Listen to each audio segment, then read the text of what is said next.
Let us journey back to the height of the Roman Empire, a time of unprecedented power and grandeur, a time of emperors, gladiators, and philosophers.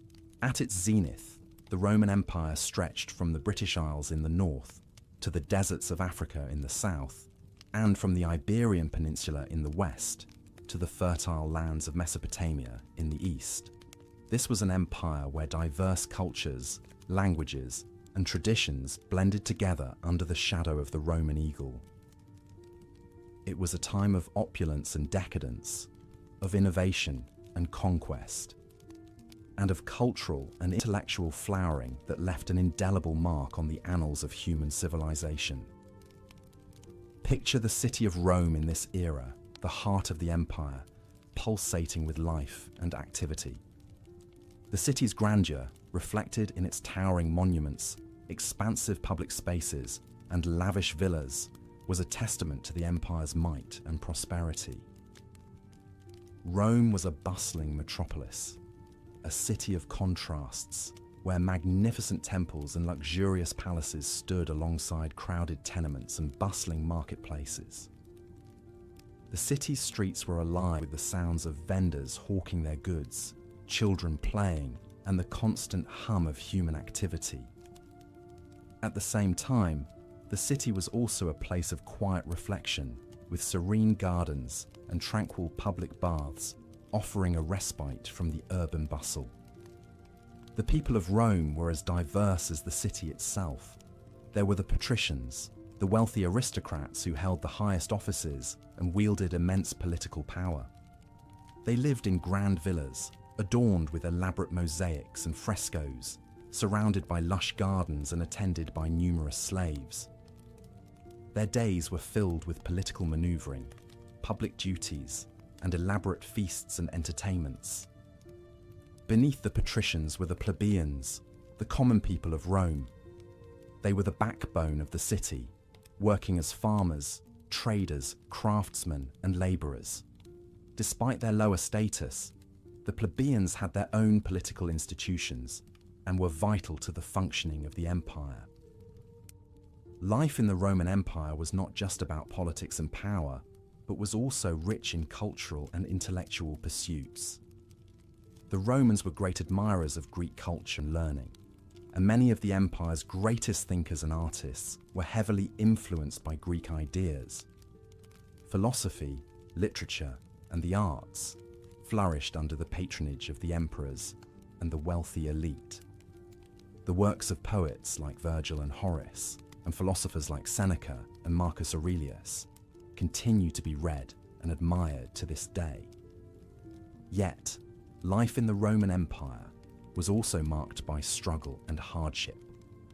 The empire's vast size and cultural diversity made it a challenge to govern. There were frequent uprisings and rebellions, especially in the more distant provinces. Slavery was widespread, and the lot of the slaves was often harsh and brutal. The gap between the rich and the poor was vast, and social mobility was limited. Despite these challenges, the Roman Empire managed to maintain its cohesion and stability for several centuries, a testament to its administrative efficiency and military might. But life in the Roman Empire was not just about survival and struggle. It was also about enjoyment and celebration. The Romans were known for their love of games and spectacles.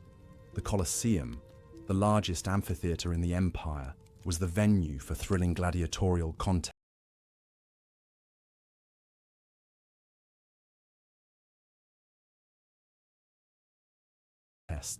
and wild beast hunts.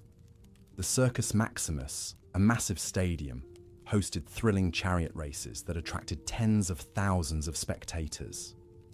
These spectacles, often sponsored by the emperors and wealthy citizens, were not just forms of entertainment, but also important tools for maintaining social order and promoting Roman values. Religion was another integral part of life in the Roman Empire. The Romans practiced a polytheistic religion, worshipping a pantheon of gods and goddesses. They believed in the divine origin of their city and their empire, and performed elaborate rituals and sacrifices to ensure the favor of the gods. Over time, the Roman religion absorbed elements from the various cultures under its rule, leading to a rich and diverse religious landscape. As we delve deeper into the life and times of the Roman Empire, we will explore the intricate social hierarchy, the political machinations, the intellectual pursuits, and the daily struggles and joys of the people who lived under the shadow of the Roman eagle. We will also examine the factors that led to the empire's decline and fall, and the legacy it left for future generations. As we journey through this fascinating period of history, let us remember that the Roman Empire was not just a political entity, but a vibrant and diverse civilization, a melting pot of cultures and ideas that shaped the course of human history. In this journey back in time, we have already begun to explore the grandeur and complexity of life during the peak of the Roman Empire. From the opulence of the patrician villas to the humble dwellings of the plebeians, from the intellectual salons to the bustling marketplaces, from the grand spectacles in the Colosseum to the tranquil quiet of the public baths, the Roman Empire was a world of contrasts, a world of power and struggle, of culture and learning, and of human aspiration and achievement. As we continue this journey, let us immerse ourselves in this fascinating era, learning from its lessons, appreciating its accomplishments, and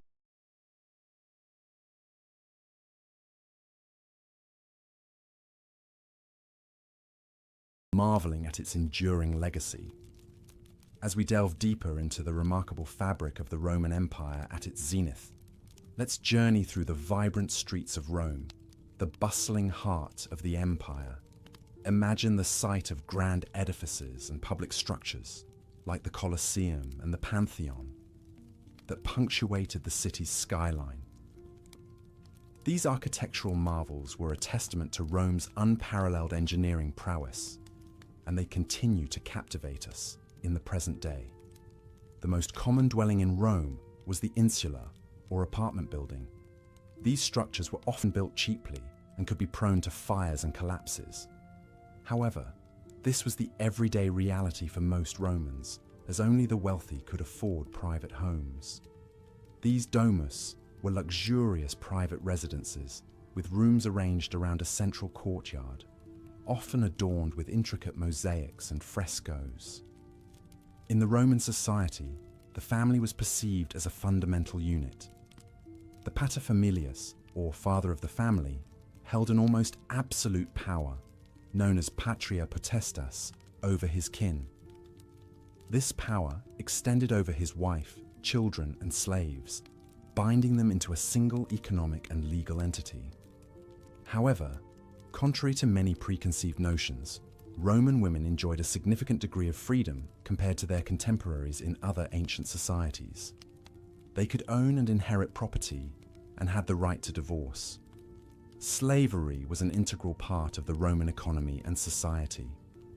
Slaves performed an array of tasks, from domestic chores and tutoring to manual labor in the fields and mines. However, the life of a slave was far from simple. Their treatment largely depended on their masters. Some slaves were treated relatively well, while others were subjected to severe hardships. The Romans were renowned for their advancements in engineering and public health. They built an intricate network of roads and bridges to expedite trade and military movement. Their aqueducts ingeniously transported fresh water from distant sources into cities and towns, facilitating public baths and latrines, and upholding a high standard of sanitation. The Roman diet was simple, but nourishing, with wheat and barley serving as staples. They enjoyed a variety of fruits, vegetables, and legumes, and the wealthier Romans could afford meat, fish, and exotic spices. The Romans were also known for their love of wine, which was consumed at all meals and social occasions. Education was highly valued in Roman society.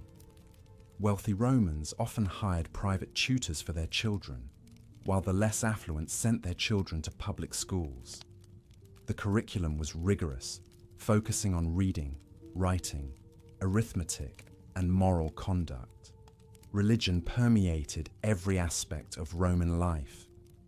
The Romans worshipped a pantheon of gods and goddesses, each governing a different aspect of life. They believed in the importance of maintaining a proper relationship with the gods through rituals and sacrifices, a practice known as pietas. Despite its grandeur, the Roman Empire was not devoid of social issues. Poverty and class disparity were rampant, and the gap between the rich and the poor was starkly visible in the city's urban landscape. Public entertainment, such as gladiatorial games and chariot races, were often used as a means to divert the population's attention from these societal problems. As we step back and view this intricate tapestry of Roman life, we find a society characterized by a blend of remarkable achievements and profound challenges. From their architectural marvels to their social structures, the Romans crafted a civilization that continues to influence our world today.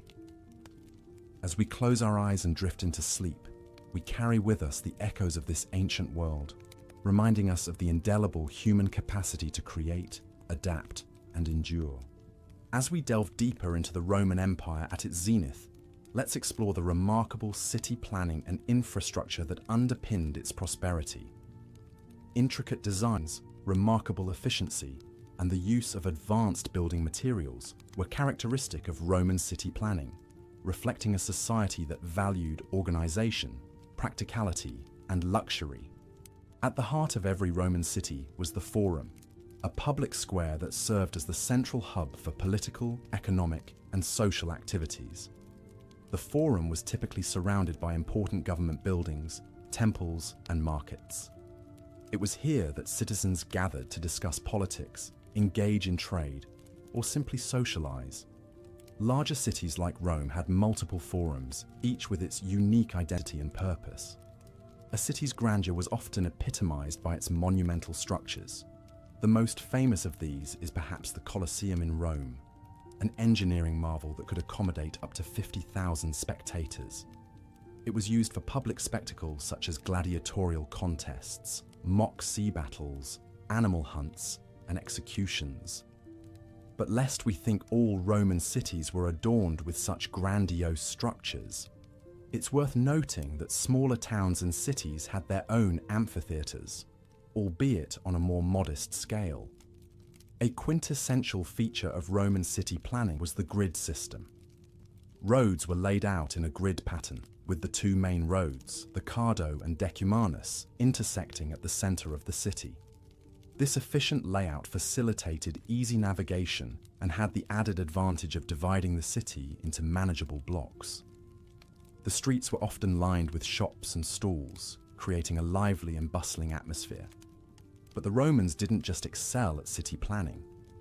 They were also masters of infrastructure. Their aqueducts, for example, were a marvel of engineering, using gravity to transport water from distant sources into the heart of the city. The Romans understood the importance of clean water for the health and well-being of their citizens, and their aqueducts, some of which are still in use today, are a testament to their foresight and ingenuity. Not to be overlooked is the Roman sewer system, the Cloaca Maxima, another engineering feat that greatly improved the sanitation and hygiene of the city. It was a vast underground network that carried away waste and stormwater, maintaining cleanliness and reducing the risk of disease. Roman homes, known as domus, were equally impressive. In cities, these homes were often part of insulae, a kind of multi-story apartment building.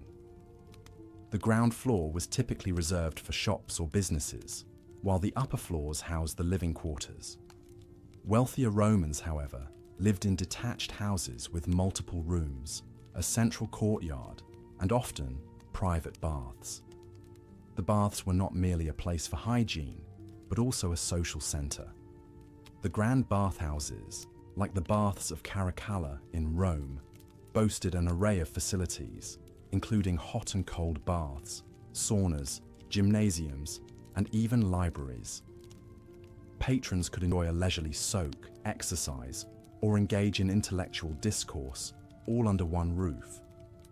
From their city planning and infrastructure to their homes and social centers, the Romans demonstrated a deep understanding of urban living.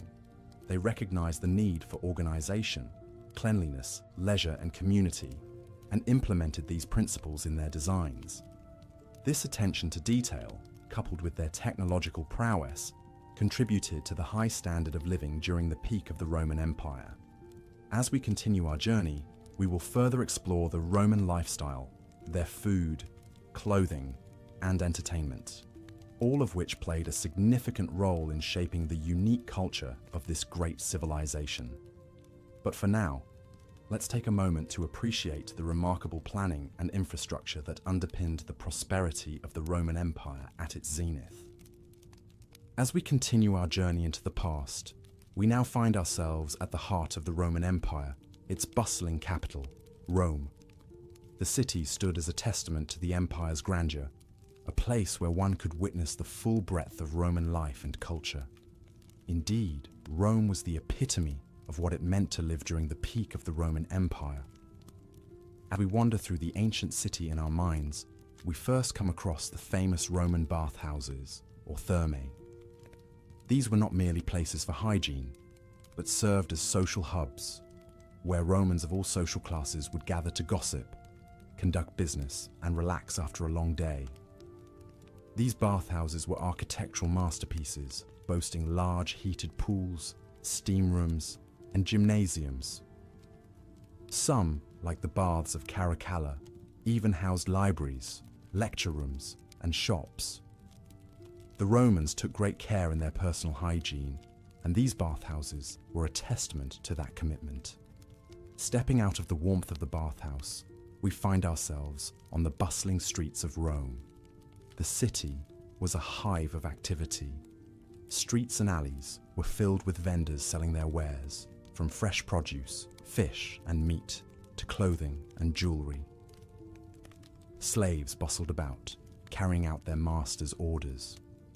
There was a constant hum of conversation, haggling, and the clatter of carts and chariots. Our path leads us to the Grand Forum, the heart of Roman public life. Here, one could find the great temples, the Senate House, and the markets. It was in the Forum that the citizens of Rome would gather to hear important speeches, witness trials, and participate in public affairs. The illustrious marble buildings reflected the sun, creating an almost ethereal glow that must have been awe-inspiring to the citizens of Rome. Just beyond the Forum, we find the Circus Maximus, the great stadium where Romans would flock to witness the thrilling chariot races. These events were immensely popular, and the stadium could hold up to 150,000 spectators.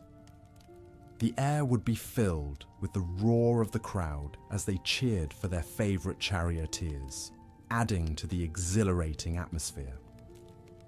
Venturing further, we come across the Colosseum, the grand amphitheatre that was the venue for gladiatorial contests, mock sea battles, and other public spectacles.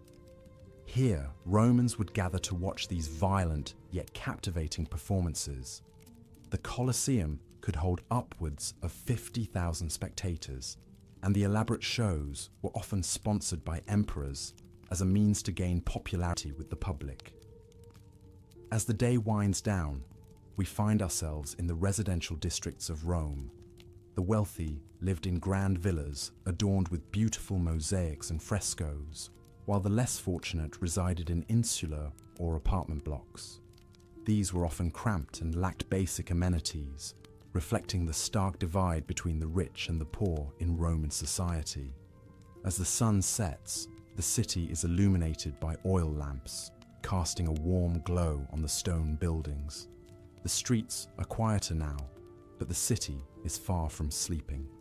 In taverns and inns, Romans gather to eat, drink, and revel in each other's company. Music and laughter fill the air, adding to the lively atmosphere.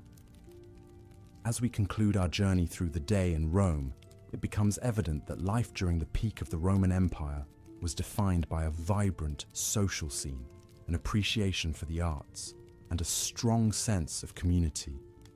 It was a period of unrivaled prosperity and cultural advancement, the impact of which can still be felt today. In our next section, we will delve deeper into the daily lives of the Roman citizens, exploring their routines, their beliefs, and their personal lives. We will discover how they lived, loved, and thrived in this grand empire.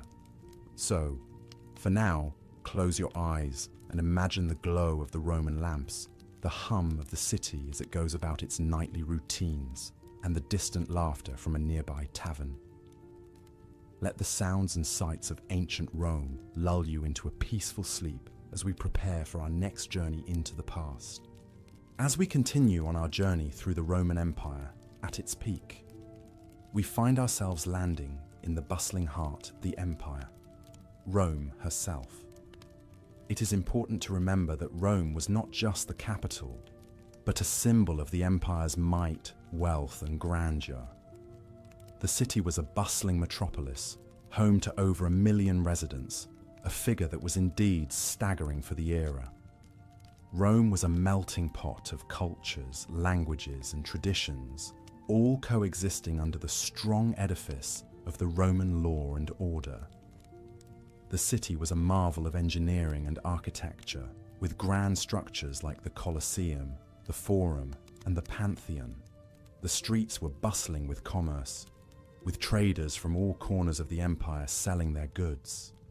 The sounds of the city were a constant hum, from the clatter of the chariots on the cobblestones to the chatter of the citizens in the bathhouses and taverns. Amidst this bustle, the average Roman citizen led a life that was, in many ways, not so different from our own. They woke up at dawn, had a light breakfast, and then went about their day's work. Many Romans were engaged in commerce, while others worked as craftsmen, soldiers, farmers, or slaves. Lunch was a quick meal, often eaten on the go, while dinner was a more elaborate affair, often shared with family and friends. Despite the grandeur of the city and the empire, life was not easy for the average Roman citizen. The gap between the rich and the poor was wide, and poverty was rampant. Many Romans lived in cramped, multi-story apartment buildings, known as insulae, which were often unsafe and unsanitary. Fire was a constant threat in these structures, and the Roman fire brigade was a vital part of the city's infrastructure. Yet, despite these challenges, Roman society was remarkably resilient and adaptive. The Romans were great innovators, and they developed many technologies that we take for granted today. They had a complex system of aqueducts to bring fresh water into the city, and a network of roads and bridges that connected the far-flung corners of the empire. They had public baths, gymnasiums, and libraries, and they valued education and the arts. In terms of culture, the Romans were great enthusiasts of the theatre, and plays were a popular form of entertainment. Epic poetry, philosophy, and history were also highly valued, and the works of great Roman writers like Virgil, Horace, and Livy have survived to this day. The Romans also loved their sports and games. Chariot races were a popular pastime, and the Circus Maximus, the largest stadium in Rome, could hold up to 250,000 spectators. Gladiatorial games were also a major attraction. Although they were a brutal and bloody spectacle, religion played a central role in Roman life. The Romans were polytheistic, worshipping a pantheon of gods and goddesses. Temples dedicated to these deities dotted the city, and religious festivals and ceremonies were a regular part of Roman life. The emperor himself was considered a divine figure, and his cult was an important part of the state religion. As we wrap up this section of our journey through the Roman Empire, it's important to remember that Rome was not just a city, but a symbol. It was the heart of an empire that spanned 3 continents, a testament to the ingenuity, ambition, and resilience of the Roman people. Life in Rome was a microcosm of life in the empire at large, filled with all the complexities, contradictions, and challenges that come with being a part of one of history's greatest civilizations. As we move forward, we will delve deeper into the intricacies of Roman society, exploring the lives of its people, its institutions, and its culture in greater detail. As the sun sets on another day during the peak of the Roman Empire, we find ourselves exploring the cultural and social aspects of life during this period. The Romans, much like us, sought entertainment and leisure activities to fill their free time. Many of these pursuits are still familiar to us today, with theatres, bathhouses, and stadiums playing a significant role in Roman society. An integral part of Roman culture was the theatre, a forum for both entertainment and social interaction.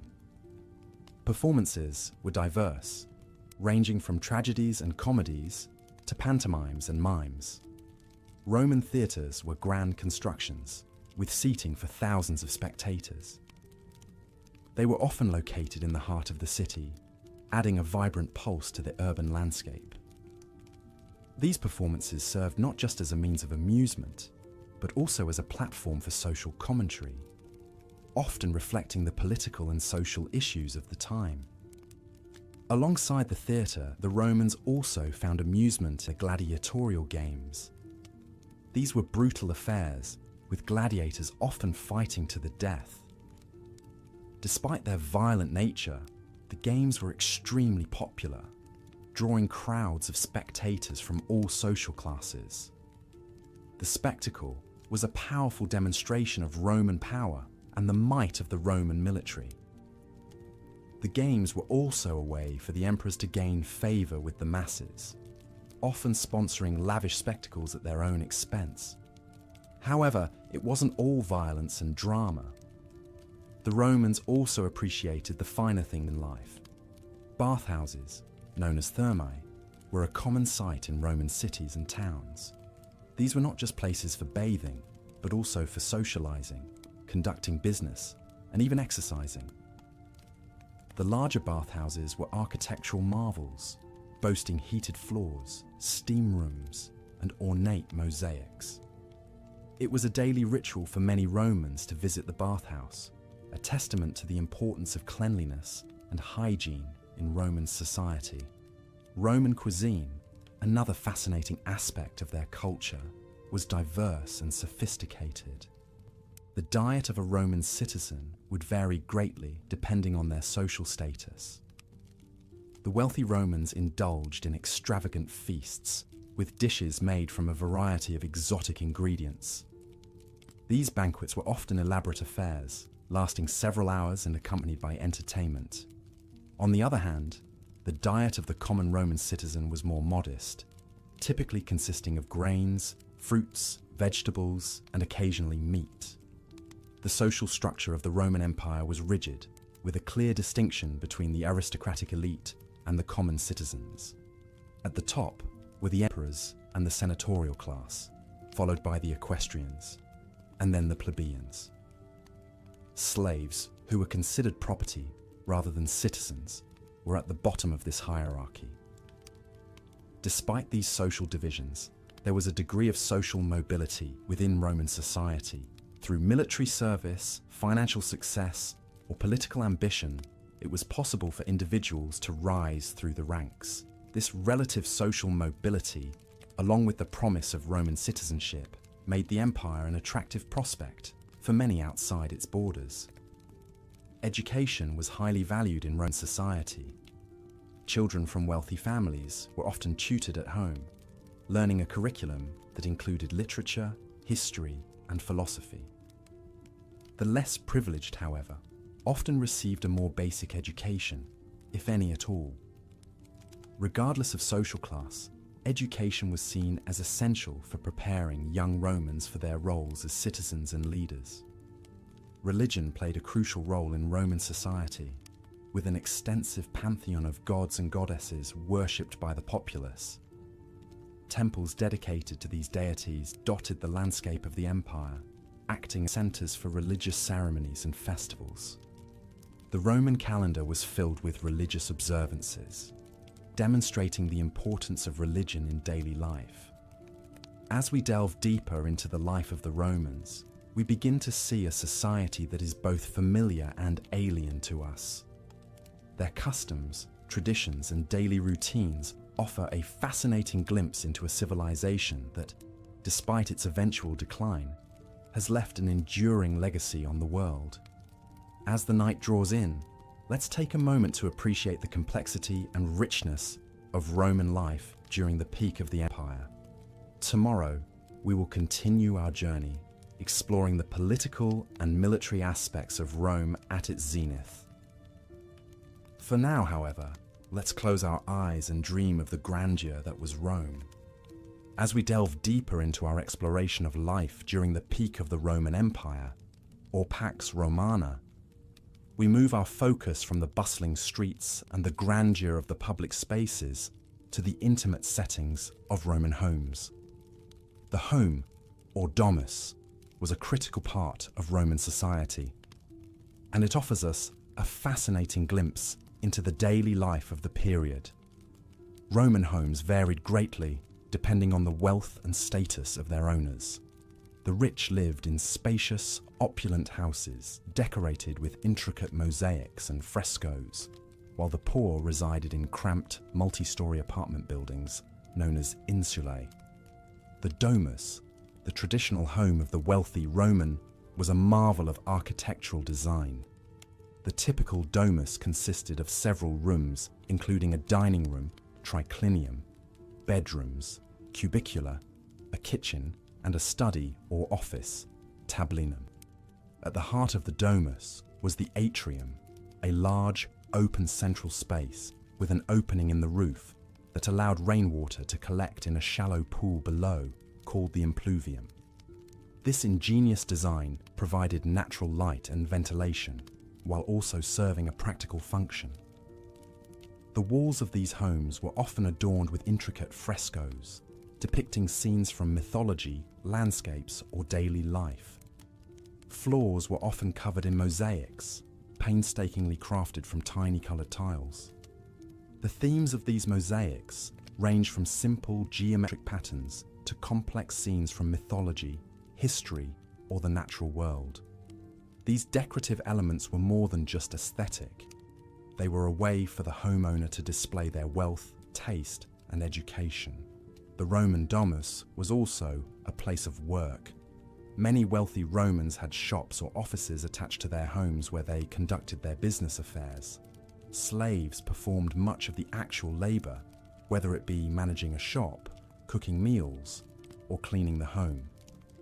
The treatment of slaves varied greatly, but in many cases, they were considered part of the family and were treated with respect.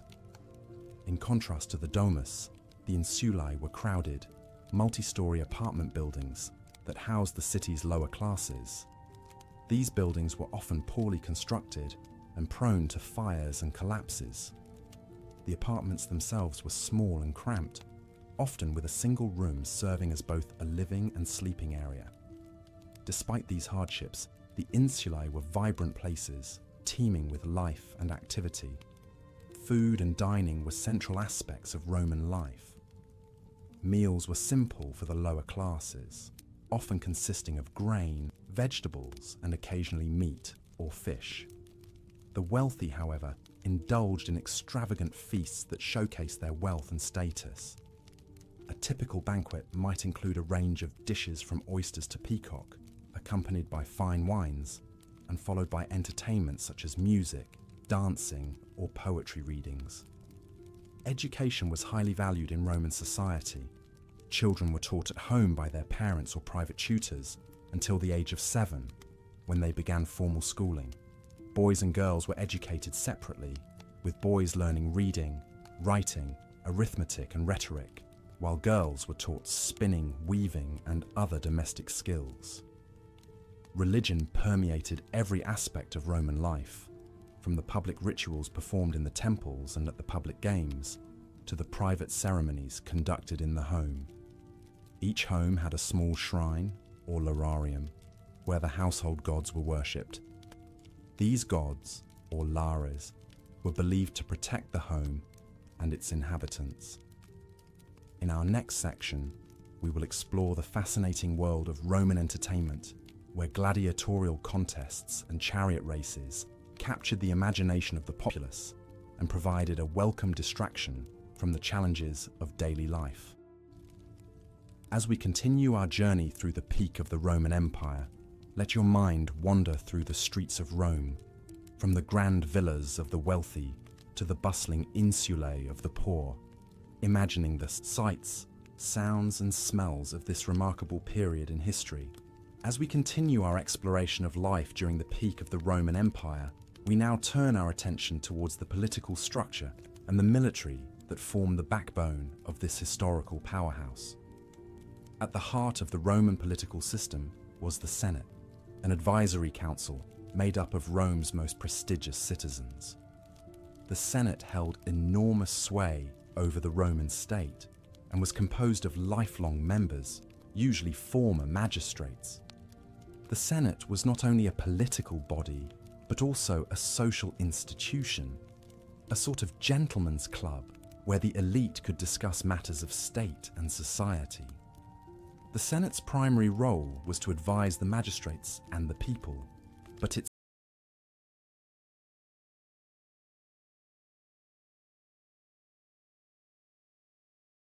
decisions, known as senatus consulta, held significant weight. The Roman Empire was a period of autocracy, with the emperor holding supreme power. However, maintaining the illusion of the republic was important, and emperors often went to great lengths to secure the Senate's approval. The emperor would propose legislation, which the Senate would then approve. In reality, the Senate had no real power to oppose the emperor, but their endorsement gave the emperor's decisions an aura of legitimacy. The emperor could not rule alone, and the imperial court was a complex web of officials, advisors, and family members. The emperor's household, the domus, was the administrative hub of the empire.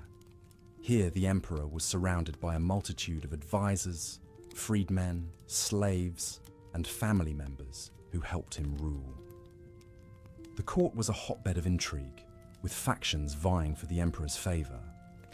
The Roman Empire was not just a political entity, it was also a massive military machine. The Romans had a professional standing army, the first of its kind in history.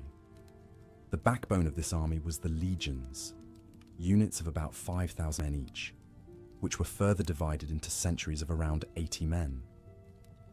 The legions were not just fighting forces, they were also engineering corps, building roads, bridges, and fortifications across the empire. Each legion was a self-contained unit with its own command structure, medical staff, engineers, and even a small navy. The soldiers were well trained and disciplined, with a strict hierarchy and a code of conduct. The legions were not just for war, they also served as a police force, maintaining law and order in the provinces. The key to the success of the Roman military was its adaptability. The Romans would often adopt the tactics and weapons of the enemies they defeated, integrating them into their own military doctrine. This adaptability, combined with the discipline and organization of the legions, made the Roman army a formidable force. The Roman navy also played a crucial role in the empire's expansion. It was responsible for protecting the sea routes that were vital for trade and communication. The navy was not as prestigious as the legions, but it was essential for maintaining the empire's security and prosperity. Life in the Roman military was hard, but it offered opportunities for social advancement. A career in the army or the navy was a path to citizenship for many provincials. Soldiers were rewarded with land, money, and the opportunity to climb the social ladder. As we delve deeper into the political and military structure of the Roman Empire, we see an intricate system of checks and balances, a complex web of relationships, and a military machine that was as innovative as it was efficient. These elements combined to create an empire that lasted for centuries, leaving a lasting legacy on the world. As we transition from the political and military aspects of Roman life, our next section will focus on the cultural and social facets of the Roman Empire, examining the daily lives of its citizens from diverse socio-economic backgrounds. Rest assured, there is still much to discover about this remarkable period in human history. As we delve deeper into the heart of the Roman Empire at its peak, it becomes increasingly clear that the Romans lived in a world that was both similar and alien to our own. Let's take a closer look at the day-to-day life of average Roman citizen living during the height of the empire, around the 2nd century AD. Romans awoke with the sunrise, often to the sounds of the bustling city streets. As the sun's first rays began to peek over the horizon, Rome would already be coming alive with the noises of vendors setting up their stalls, the clatter of horses and carts on the cobblestone streets, and the distant ringing of blacksmiths' hammers. Most Romans lived in small apartments or houses, often sharing their space with extended family or lodgers. These dwellings were typically made of brick and concrete, with a flat roof that could be used for additional living space, or even a small garden. Breakfast in Rome was a simple affair. Most Romans would begin their day with a meal of bread, cheese, and perhaps some olives or dried fruit. This would be washed down with a cup of posca, a sour wine diluted with water, which was a common drink throughout the empire. After breakfast, the men of the house would usually head off to work or to the forum, while the women would remain at home to oversee the household chores. The Roman workday was fairly short by modern standards, often ending in the early afternoon. This was partly due to the hot Mediterranean climate, which made it impractical to work during the hottest part of the day. After work, many Romans would head to the baths, a key part of Roman social life. These weren't just places to get clean, but were also spaces for socializing, exercising, and even conducting business. Roman baths were grand, elaborate buildings, often featuring a series of heated rooms and pools. Visitors would typically start in the tepidarium, a warm room that helped to open the pores, before moving to the hotter coldarium. After sweating in the heat, they would plunge into the cold waters of the frigidarium. Many baths also had gymnasiums, libraries, and even barbershops. The Romans took their bathing very seriously, viewing it as both a social duty and a mark of civilization. After their visit to the baths, Romans would return home for cena, the main meal of the day. This was a leisurely affair, often lasting several hours and featuring a range of dishes. A typical Roman cena might include a starter of eggs or a salad, followed by a main course of meat or fish, and finishing with a dessert of fruit or honeyed cakes. Wine was a common accompaniment to the meal, usually served watered down. Evening in Rome was a time for relaxation and entertainment. Many Romans would attend the theatre or watch gladiatorial games at the Colosseum. Others might visit a tavern for a drink and some gambling, or enjoy a leisurely stroll around the city. As darkness fell, the streets of Rome would be lit by oil lamps, casting a warm, flickering glow over the city. Despite the many similarities to our own lives, it's important to remember that life in the Roman Empire was also marked by vast inequalities. Slavery was a fundamental part of Roman society, and the lives of slaves were often harsh and brutal. At the other end of the scale, the Roman elite lived lives of unimaginable luxury, feasting on exotic dishes and wearing garments of the finest silk. As we close this section of our journey through the Roman Empire, we are reminded of the extraordinary complexity and diversity of this ancient civilization. Rome was a city of contrasts, where grandeur and squalor existed side by side. It was a place where the mundane and the extraordinary were intertwined, creating a society that continues to fascinate us over 2,000 years later. As we continue our exploration in the sections to come, we will delve further into the intricacies of Roman society, shedding more light on this remarkable period in history. As we continue our journey through the historical era of the Roman Empire, let's delve into the daily life and customs during the Pax Romana, or Roman peace, a period of stability and relative peace that lasted from 27 BC to 180 AD. This era was marked by significant growth and prosperity, with the empire's boundaries extending from Britain in the north to Egypt in the south, Spain in the west, and Mesopotamia in the east. At the heart of the empire was the city of Rome itself, a bustling metropolis of over 1 million people. Its citizens were a diverse mix of not just Romans, but also Greeks, Jews, Gauls, Germans, Britons, Thracians, Egyptians, and many others from the far corners of the empire.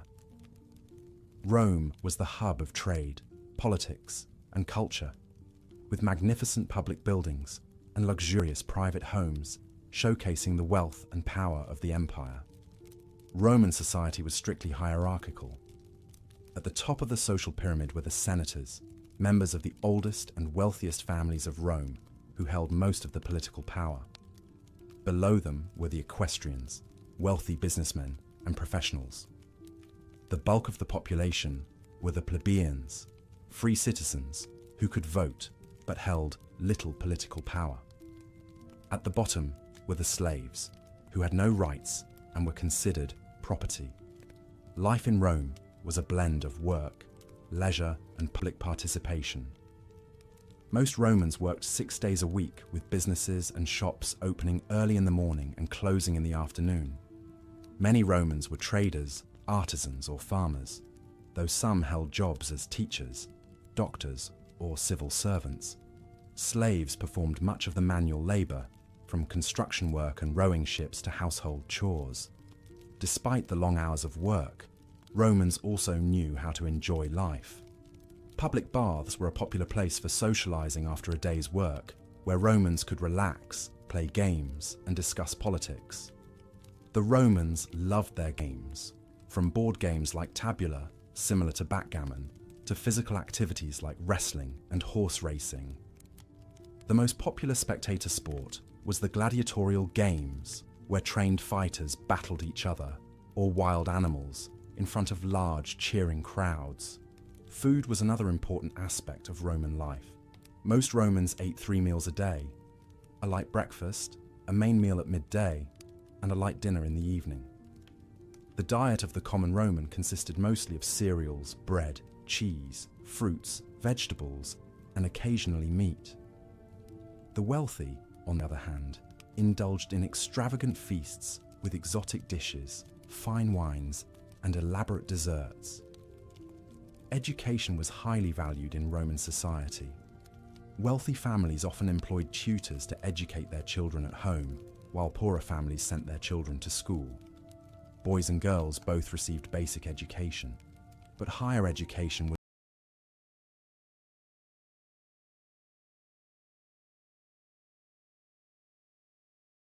was reserved mostly for boys. Subjects taught included reading, writing, arithmetic, music, and rhetoric, with the latter being particularly important for those aspiring to a political career. Religion was a central aspect of Roman life, with every home having a small shrine to the household gods. The Romans honored a wide pantheon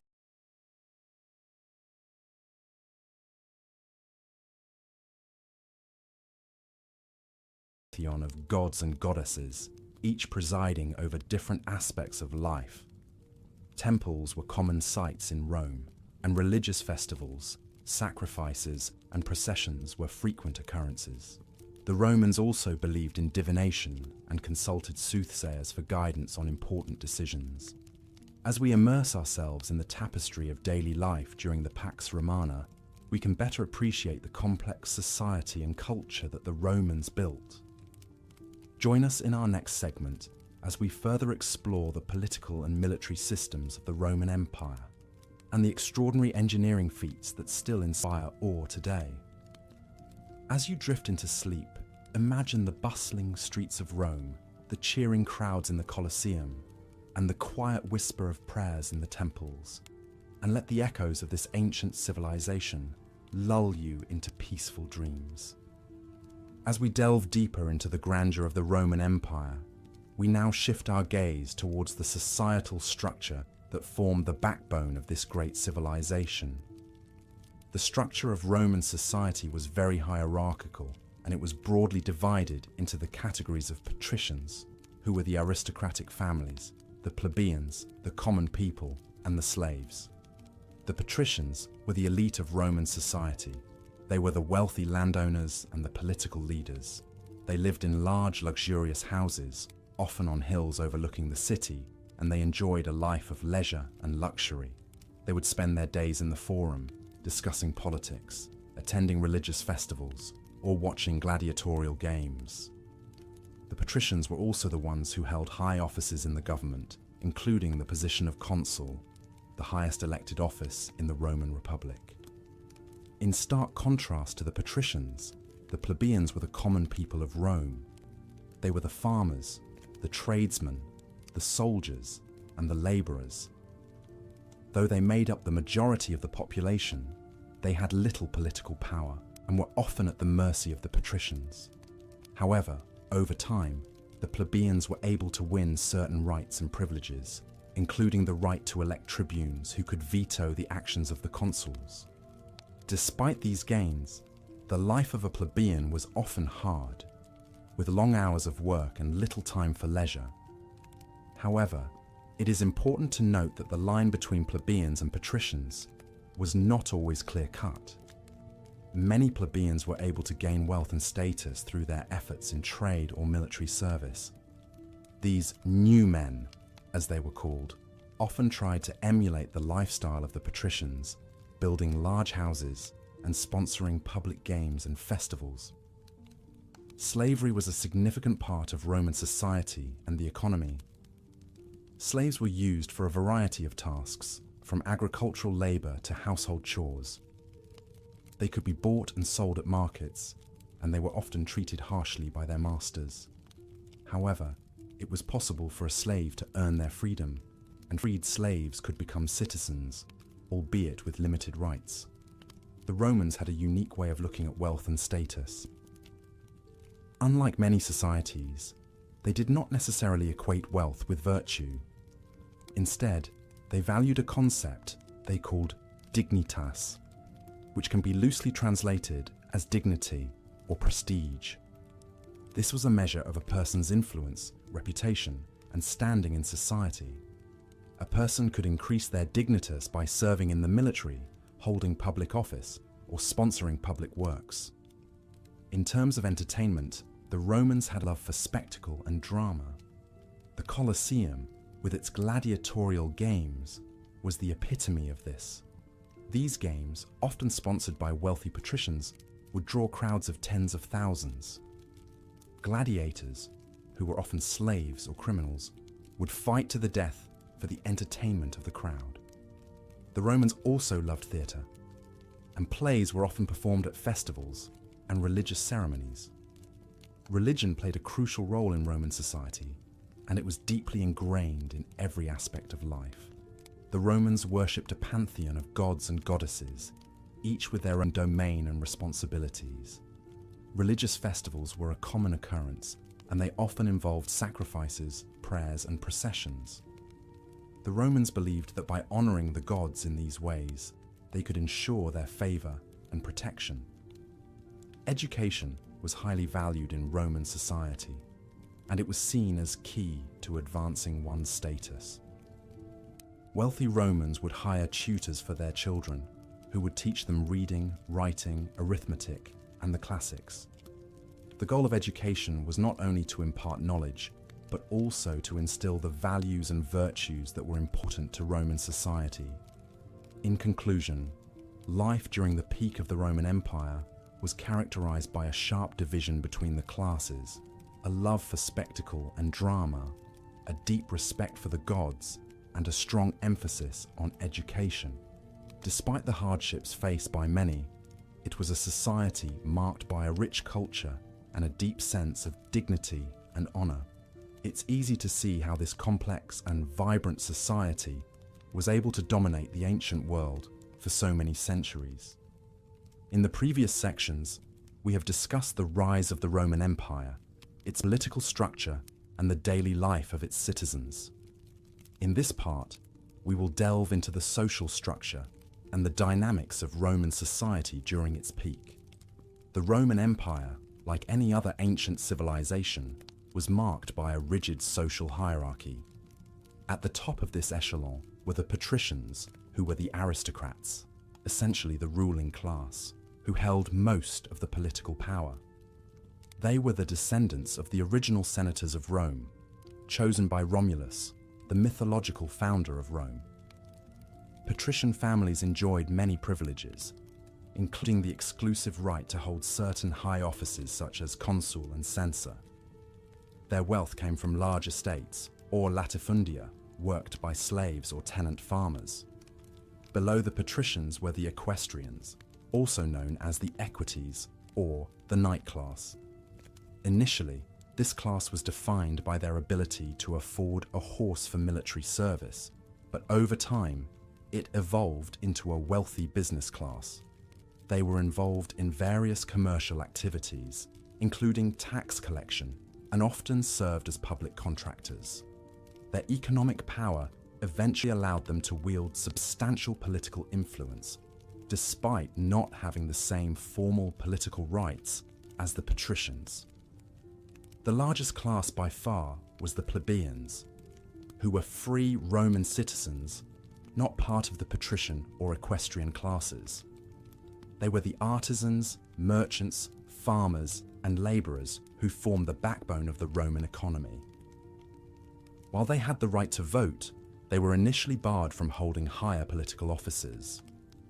However, through collective action and protest, known as the conflict of the orders, the plebeians gradually won political concessions, including the right to hold the consulship and the establishment of tribunes, who were officials elected to protect their interests.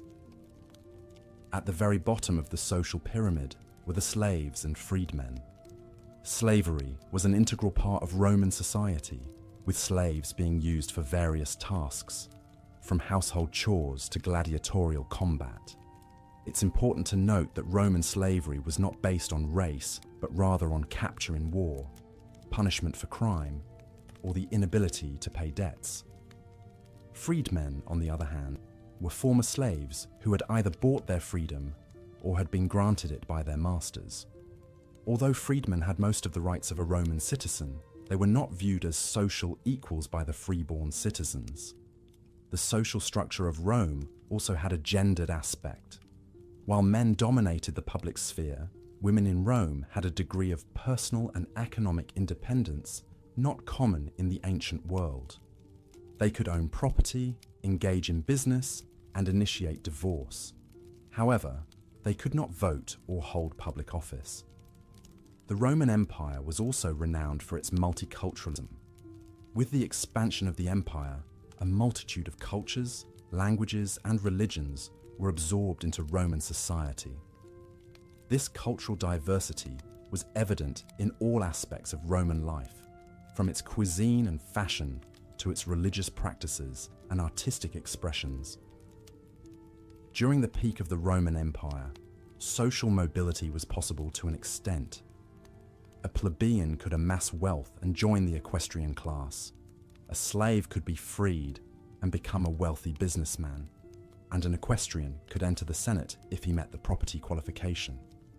However, these instances were exceptions rather than the norm, with the vast majority of individuals remaining in the social class they were born into. Overall, Roman society during the peak of the empire was a complex and stratified system that afforded different levels of privilege and power to its members. Despite its inherent inequalities, it also offered opportunities for advancement that were relatively rare in the ancient world. In the next section, we will explore the military structure and the causes behind the Roman Empire's remarkable military success. Please, close your eyes, take a deep breath, and prepare to journey into the world of the Roman legions. As the sun would set over the horizon, the city of Rome would transform into a vibrant, nocturnal metropolis. Street vendors would close their stalls, laborers would return from the fields, and the city's many taverns and bathhouses would begin to light up, their warm glow casting shadows on the cobbled streets. Among the most famous of these establishments was the Thermae of Caracalla. Constructed in the 3rd century AD, this grand bathhouse was much more than a place to bathe and socialize. It was a multifunctional leisure center, complete with libraries, gardens, and even a gymnasium. Patrons of the Thermae would start their visit in the Apoditerium, a changing room lined with wooden lockers. From there, they would proceed to the Tepidarium, a room of moderate temperature where they would begin the process of sweating out impurities. Then, they would move on to the Caldarium, a hot bath, and finally the Frigidarium, a cold pool designed to close the pores and invigorate the body. This ritual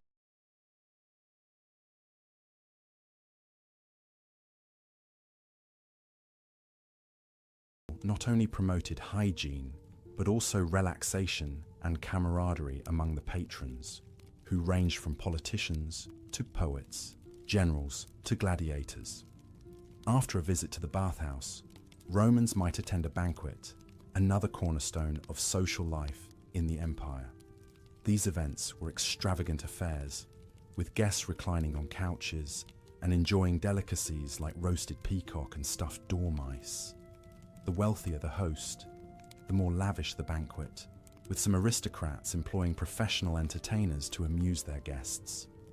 Music, poetry, and even acrobatic performances were all common features of these events. But life in the Roman Empire was not all leisure and luxury. There was also a darker side to the society, one that was characterized by inequality and brutality.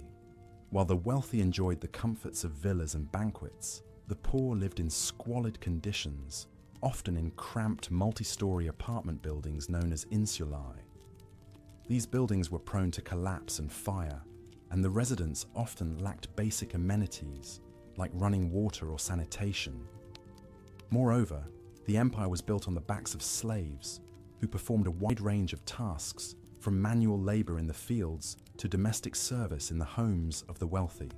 Slaves were considered property and were often treated harshly, and their only hope for freedom was through manumission, a process by which a slave could be freed by their master.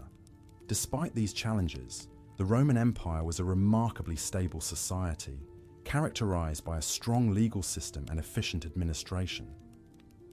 The Romans were skilled engineers, constructing a vast network of roads and aqueducts that facilitated trade and communication across the empire. They were also innovative architects, pioneering the use of concrete and the arch, innovations that allowed them to build magnificent structures like the Colosseum and the Pantheon. Additionally, the Romans were known for their literary and artistic achievements. Poets like Virgil and Ovid penned epic works that are still studied today, while sculptors created realistic portraits of emperors and gods. Even everyday objects like pottery and jewelry were often intricately decorated, reflecting the Romans' appreciation for beauty and craftsmanship. In the end, life during the peak of the Roman Empire was a study in contrasts. It was a time of unprecedented wealth and power, but also of poverty and oppression. It was a society that valued education and culture, but also reveled in spectacle and excess. And though the empire would eventually fall, its influence can still be seen today, in everything from our architecture to our legal system, our language to our culture. As we continue our journey through this fascinating period, we will delve deeper into the lives of the people who lived during this time, exploring their customs, beliefs, and daily routines. We will also examine the factors that led to the eventual decline and fall of the empire, a process that would usher in the Middle Ages and forever change the course of Western history. Until then, rest your eyes and dream of the grandeur of Rome, an empire that once was, and in many ways, still is. As we delve deeper into the heart of the Roman Empire at its peak, it's essential to explore the intricacies of daily life, particularly in the bustling metropolis of Rome itself. To truly immerse ourselves, let's imagine a day in the life of an average Roman citizen. The Roman day, known as dies, began at sunrise around 6 a.m. and ended at sunset. Their day was divided into 12 hours, or hore, but since the length of daylight varied with the seasons, the length of these hours was not fixed, making their concept of time fluid and somewhat different from ours. The daily life of a Roman citizen was dictated by their social status. The elite patricians began their day with a light meal, the ientaculum, typically consisting of bread, cheese, and sometimes olives or dried fruits. This was followed by the morning salutatio, where clients or clientes paid their respects to their patronus or patron. This was a key aspect of the patron-client relationship, a fundamental social dynamic of Roman society. Clients, often lower-class citizens, provided services and support to their patron in exchange for protection and aid. If our imagined Roman citizen was a plebeian or commoner, their day would look quite different. After a similarly light meal, they would head to work. Many worked as farmers, laborers, or tradesmen, while others served in the homes of wealthier Romans. The bustling Roman markets, or macella, were filled with stalls selling a variety of goods, from fruits and vegetables, to fish and meat, to fabrics and jewelry. The markets were a hub of activity, filled with the sounds of haggling vendors, the scent of fresh produce, and the sight of Romans from all walks of life crossing paths. Around midday, the Romans took a short break for their lunch, or prandium. This was a quick, often cold meal, as the Mediterranean climate could be quite hot during the day. After prandium, work resumed until late afternoon. For the wealthy, this could include involvement in politics, managing their estates or businesses, or for the intellectual elite, studying philosophy or literature. The less privileged continued their labor, whether it was tilling the fields, crafting goods, or serving in a patrician household. In the late afternoon, around 3 p.m. by our modern reckoning, Romans would visit the public baths, or thermae. These were not merely places for hygiene, but social and recreational centers where Romans could meet friends, exercise, and even conduct business.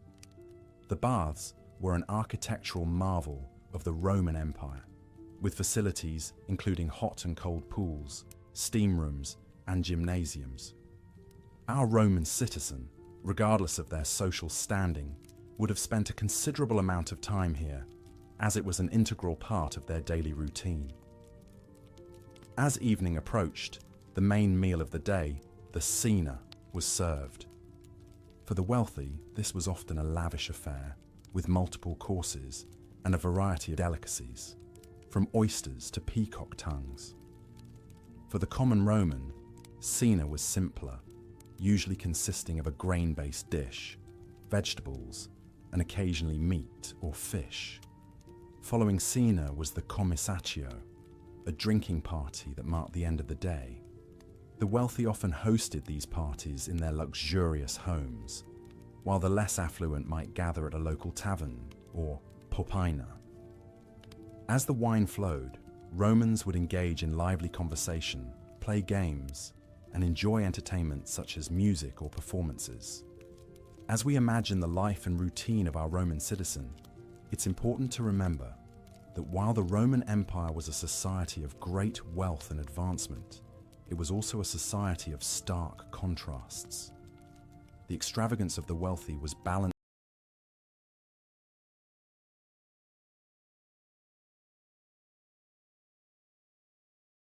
by the hardship of the poor. The grandeur of the public buildings contrasted with the simplicity of the common homes. Yet regardless of status, all Romans shared in the rhythm of the dies, the vibrant culture, and the collective identity of being part of one of the most influential civilizations in history. This exploration of a day in the life of a Roman citizen offers us a glimpse into the complexities and nuances of daily life during the peak of the Roman Empire.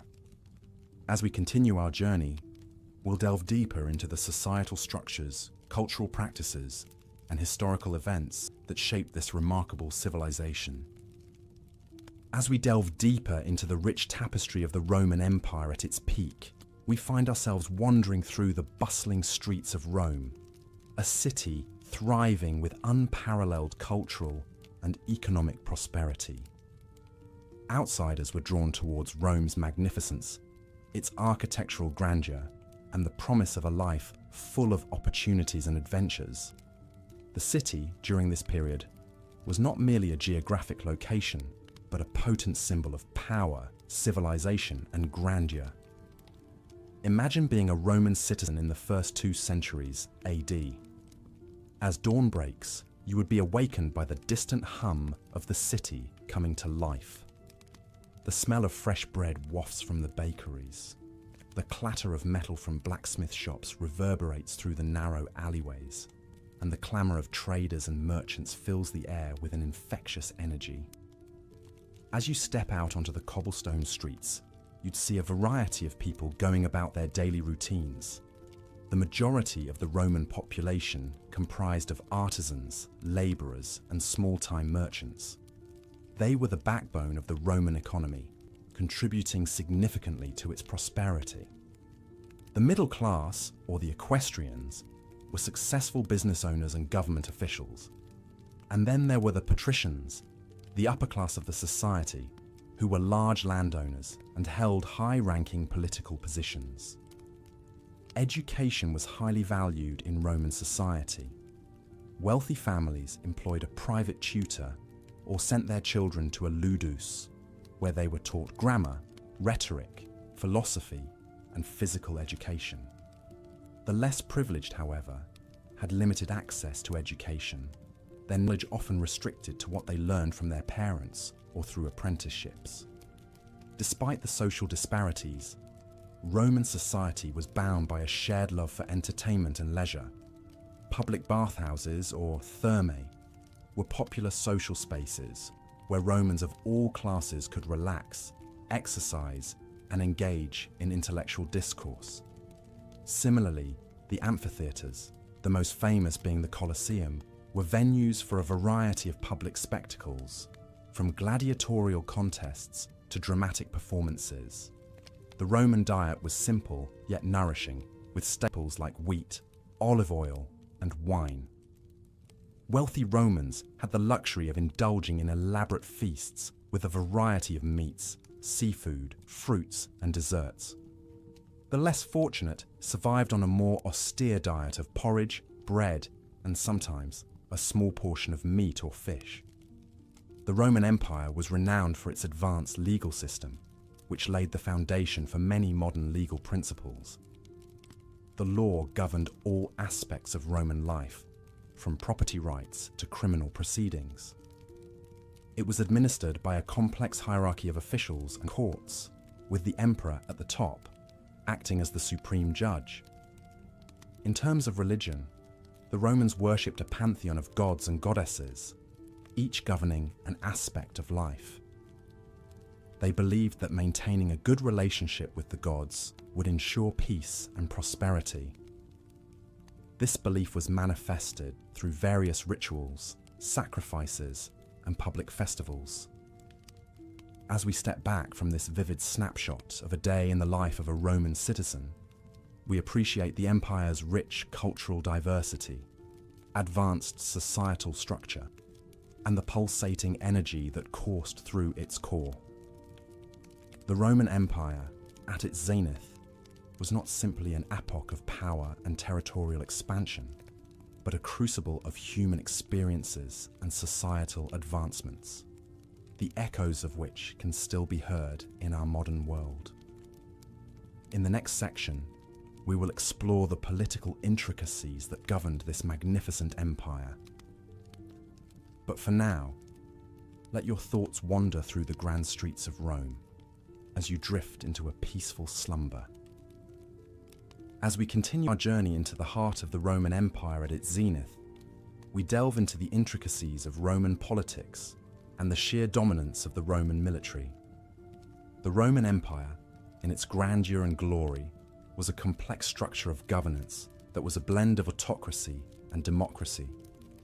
The emperor held absolute power, but a semblance of a republic was maintained, with the Senate continuing to hold legislative and advisory roles.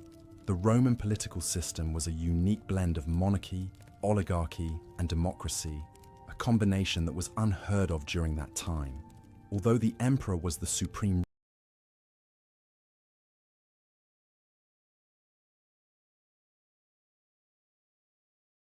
ruler, the Senate, comprising of aristocrats, played a significant role in the governance of the empire. The Senate was a vestige of the Roman Republic and held considerable influence, providing a check to the absolute rule of the emperor. Senators were appointed by the emperor and they held their position for life, unless they were expelled for misconduct. The Senate's main responsibilities were to enact laws, control finances, and administer justice. While the political structure of the Roman Empire was intricate, the military might of Rome was straightforward. It was the most formidable army of its time. The Roman military was a well-organized, disciplined, and efficient fighting force. It was divided into legions, each consisting of about 5,000 soldiers. The legions were further divided into centuries, each led by a centurion.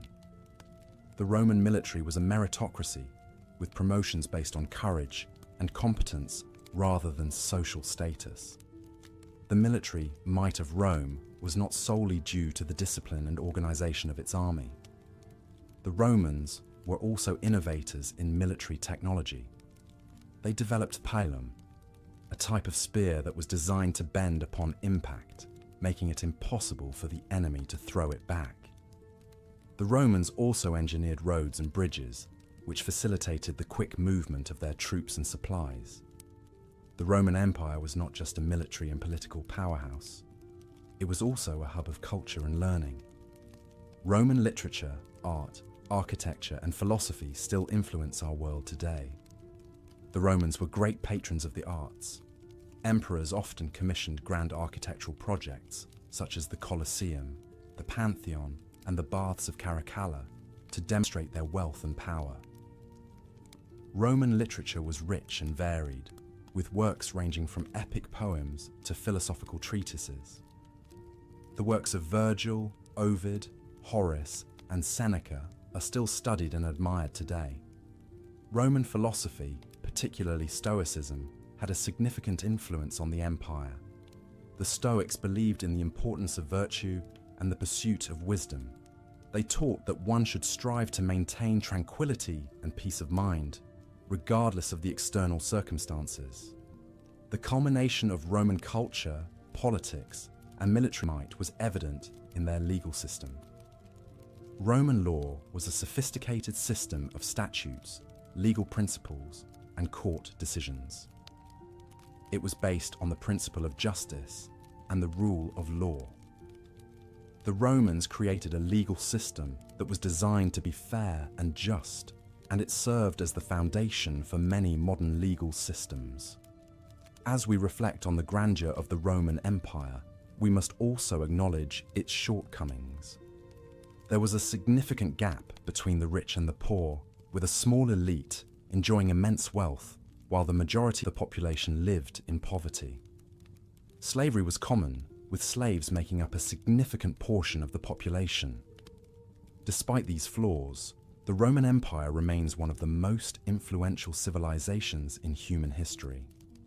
As you drift closer to sleep, imagine the bustling streets of Rome, with its grand architecture, busy markets, and lively forums. Imagine the senators debating in the Senate House, the soldiers training in the military camps, and the philosophers discussing the nature of life in the public squares. The Roman Empire, in all its complexity and grandeur, truly was a marvel of human civilization. As we continue our exploration, let the echoes of the past lull you into a peaceful slumber, dreaming of marble columns, murmuring fountains, and the eternal city at the heart of an empire.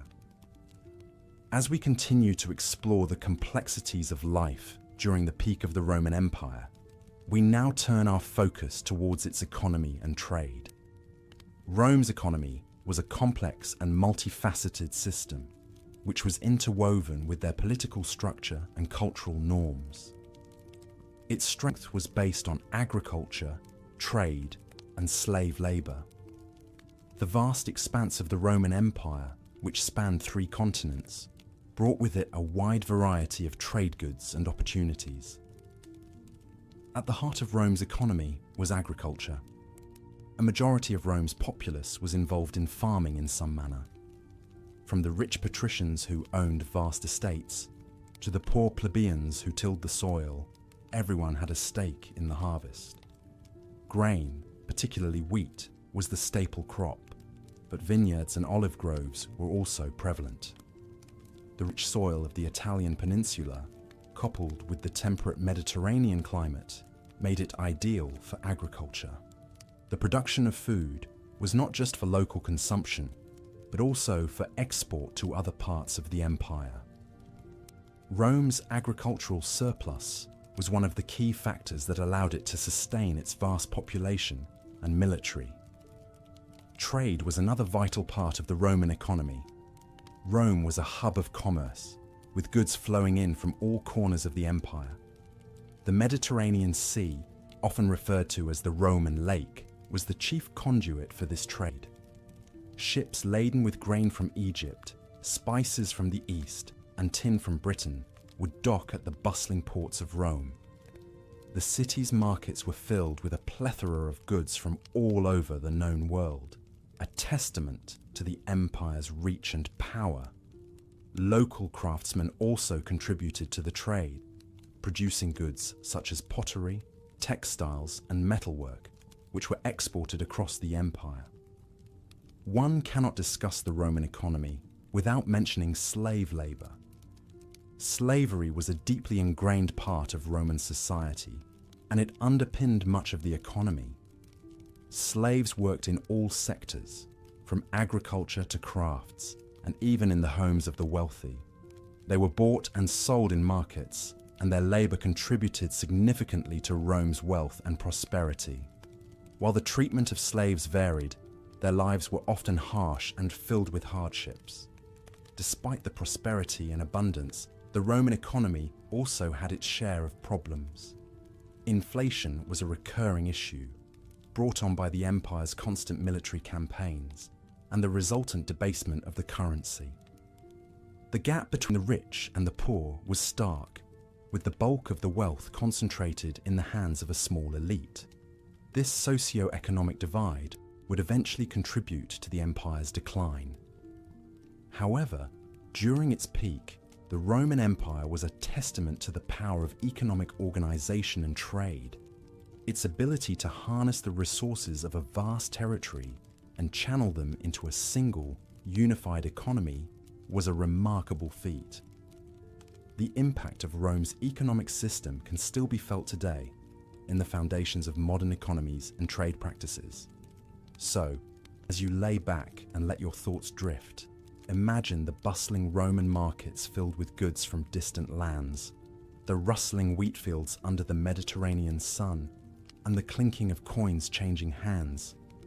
The Roman economy was a complex machine, but one that powered the empire and shaped the world in many ways. As you drift closer to sleep, let the echoes of this ancient world lull you into peaceful dreams. Tomorrow, we will explore more facets of life during the peak of the Roman Empire. Good night. As we continue our exploration of life during the peak of the Roman Empire, we now turn our attention to the realm of entertainment and the arts. This was a period when Rome was at the pinnacle of its cultural and artistic achievements, and the city was a hub for artists, writers, and performers from across the empire. The theatre was one of the most popular forms of entertainment during this time, and a wide variety of plays were performed, from high drama to ribald comedy. The actors in these plays were often slaves or freedmen, and they performed in masks, which could be highly exaggerated to depict different characters. The Romans also enjoyed pantomime, a form of performance that involved a solo dancer telling a story through movement, while a chorus sang or spoke the lines. Despite the lack of physical theatres in the early days of the empire, the Romans had a strong tradition of dramatic performances, and it was not uncommon for temporary stages to be built for specific festivals or events. The Romans also had a great love for spectacle, and nothing embodied this more than the gladiatorial games. These games, which were often held in the grand amphitheatres that dotted the empire, were a chance for the Romans to display their wealth and power. They featured a range of events, from chariot races to animal hunts. But the most famous were the fights between gladiators. These were typically slaves or condemned criminals who were trained to fight for the entertainment of the crowd. Despite the brutal nature of these contests, they were incredibly popular, and the best gladiators could achieve a level of fame and fortune that was otherwise unattainable for people of their status. Music was another important part of Roman life, and it was used in a variety of contexts, from religious ceremonies to public parades. The Romans had a wide range of musical instruments, including the lyre, the flute, and the tuba, a long trumpet-like instrument. Singing was also popular, and many Roman poems were designed to be sung.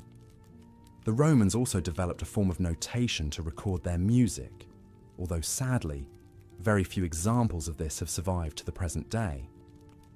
In the visual arts, the Romans demonstrated a keen sense of realism and a fascination with capturing the world as they saw it. This can be seen in their sculpture, which often depicted people in a very lifelike manner, with detailed features and expressions. They also excelled in creating detailed mosaics and frescoes, which depicted scenes from everyday life, mythology, and history. These works were often used to decorate public buildings and private homes, and they give us a fascinating insight into the world of the Romans. Literature was another area where the Romans excelled. The empire produced a number of great writers, including poets like Virgil and Ovid, historians like Tacitus and Livy, and philosophers like Seneca and Marcus Aurelius. These works covered a range of topics, from history and philosophy to love and mythology, and they have had a profound influence on Western literature. Education was also highly valued in Roman society, and there was a strong emphasis on learning and intellectual pursuits. Children were taught to read and write, and they were also educated in subjects like mathematics, music, and philosophy. Education was seen as a way to prepare children for their adult roles in society, and it was also a means of instilling them with the values and ideals of the Roman Empire. Despite the many advancements and achievements of the Roman Empire, it's important to remember that life during this time was not without its challenges. The society was highly stratified, with a vast gap between the rich and the poor. Slavery was widespread, and many people lived in conditions of extreme hardship. However, for those who were able to navigate the complexities of Roman society, there were also opportunities for wealth, power, and cultural enrichment. As we move forward in our exploration of the Roman Empire, we will delve deeper into the complexities of Roman society, examining the political, economic, and social structures that underpinned the empire's success. We will also explore the factors that led to the empire's eventual decline, shedding light on the fragility of even the most powerful of empires. For now, let these images of Roman life linger in your mind, a testament to the ingenuity, creativity, and resilience of a civilization that left an indelible mark on the course of history. Now, as we set aside our exploration for the night, allow the calm rhythms of Roman life to guide you towards a peaceful sleep. Our journey through the historical tapestry of the Roman Empire continues as we delve deeper into the complexities of daily life during its apex, a period distinguished by vast territorial expansion, relative peace, and notable cultural advancements. Imagine the bustling streets of Rome, the heart of the empire, teeming with people from all walks of life, from affluent senators to humble slaves. The Roman Empire at its peak was a melting pot of cultures, a vivid tapestry of intertwined destinies that shaped the course of history. Let us start our exploration with the typical Roman home, or domus. Architectural advancements allowed the Romans to build multi-story residences, a testament to their engineering prowess. For the wealthy, these homes were often sprawling, luxurious affairs, complete with intricate mosaics, frescoes, and statues. At the center of the domus was the atrium, a courtyard that often housed the impluvium, a basin to collect rainwater. This open space, enlivened by the play of light and shadow, was the heart of the Roman home, a place for socializing, conducting business, and even religious ceremonies. However, this picture of domestic luxury was not the standard for all Romans. The majority of the population, particularly in Rome, lived in insulae, multi-story apartment buildings. These structures, sometimes reaching 6 or 7 stories high, were often cramped and lacked the amenities of the domus. The lower floors, sturdier and less prone to fire, were typically occupied by the wealthier tenants, while the higher, more precarious floors were home to the less fortunate. The Roman diet was heavily influenced by the Mediterranean climate and the empire's vast territories. The staple foods included grains, primarily wheat, which was used to make bread. Romans also consumed a lot of vegetables, legumes, and fruits, both fresh and dried. Meat was a luxury, typically enjoyed by the wealthy or on special occasions. Fish and seafood, however, were common, especially in coastal regions. One of the most striking aspects of Roman culinary culture was the use of garum, a fermented fish sauce that Romans used as a flavor enhancer, much like we use salt today. The production of this sauce was a significant industry in many Roman towns. However, its smell was reportedly so overpowering that factories were often located in the outskirts of towns. In the domain of fashion, the Romans are perhaps best known for the toga, a large woolen garment that was wrapped around the body. While it has come to symbolize Roman citizenry, the toga was generally reserved for formal occasions due to its cumbersome nature. On a daily basis, most Romans, both men and women, wore a simple tunic. The quality and decoration of the tunic often indicated the wearer's social status. For example, senators wore tunics with a broad purple stripe, while equestrians, members of the lower aristocracy, wore a narrower stripe. The Romans were also fond of jewelry, with both men and women adorning themselves with rings, bracelets, necklaces, and earrings.